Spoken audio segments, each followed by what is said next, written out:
সাবেক deputy speaker Shamsul হক টুকু, সাবেক ডাক, টেলিযোগাযোগ ও তথ্য প্রযুক্তি প্রতিমন্ত্রী জুনায়েদ আহমেদ পলক এবং ছাত্রলীগের ঢাকা বিশ্ববিদ্যালয় শাখার সাধারণ সম্পাদক তানভীর হাসান সৈকতকে ডিবি কার্যালয়ে আনা হয়েছে। আজ তাদের আদালতে হাজির করা হবে। এর আগে গত রাতে রাজধানীর নিকুঞ্জ থেকে তাদেরকে গ্রেফতার করা হয়। ঢাকা মহানগর পুলিশের জনসংযোগ বিভাগ বুধবার রাতে এক খুদে বার্তায় এই তিনজনকে গ্রেফতারের কথা জানিয়েছে।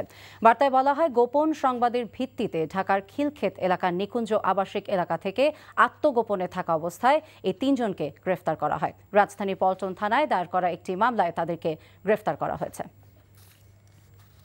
দর্শক, এই বিষয়ে জানতে আমরা এবারে যাচ্ছি ডিবি কার্যালয়ে। আমাদের সাথে যুক্ত হবেন সহকর্মী আপেল শাহরিয়ার।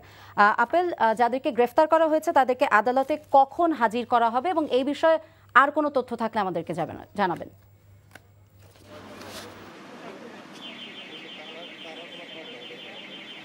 হ্যাঁ, রাজধানীর পল্টন থানায় হত্যা মামলায় গ্রেফতারকৃত এই তিন আসামিকে বিকেলের দিকে সিএমএম কোর্টে নেওয়ার কথা রয়েছে। গোয়েন্দা কর্মকর্তারা জানিয়েছেন প্রত্যেককে আলাদাভাবে 10 দিনের রিমান্ড চাওয়া হবে। অর্থাৎ চলমান যে আন্দোলন হয়েছিল বৈষম্যবিরোধী ছাত্র আন্দোলন, সেই আন্দোলনে 19 জুলাই পল্টনে ব্যাপক সংঘর্ষের ঘটনা ঘটে। সেখানে ছাত্র জনতা, আওয়ামী লীগের নেতাকর্মী ও পুলিশের ত্রিমুখী সংঘর্ষে একজন রিকশা চালককে পিটিয়ে হত্যা করা হয় এবং হত্যাকাণ্ডে আসলে ইন্ধনদাতা হিসেবে তাদেরকে গ্রেপ্তার দেখানো হয়েছে। মূলত বলে রাখি যে এই যে আন্দোলনটি হয়েছিল, গোয়েন্দা কর্মকর্তারাও বলছেন যাদেরকে গ্রেপ্তার করা হয়েছে তারা প্রাথমিকভাবে স্বীকার করেছেন শিক্ষার্থীদের যে শান্তিপূর্ণ কর্মসূচিগুলোতে কিভাবে আসলে তাদেরকে সরিয়ে দেওয়া হয় এবং দমন পীড়নের জন্য যে যা যা প্রয়োগ করা দরকার, পুলিশকে নির্বিচারে গুলির নির্দেশ এবং আওয়ামী লীগের নেতাকর্মী এবং ছাত্রলীগকে যাতে স্ব অবস্থানে থেকে তাদেরকে যাতে সরিয়ে ফেলা হয়, সেই বিষয়গুলো কিন্তু তারা আসলে প্রাথমিক অবস্থায় তারা স্বীকার করেছেন।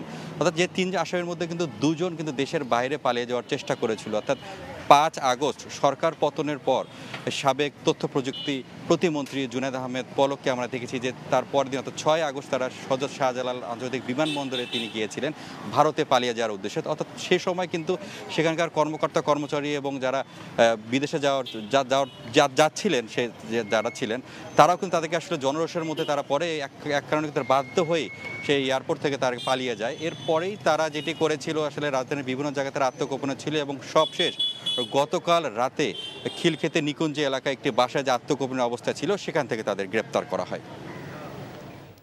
আমরা ডিবি কার্যালয়ের সামনে থেকে গ্রেফতারকৃতদের খবর জানছিলাম।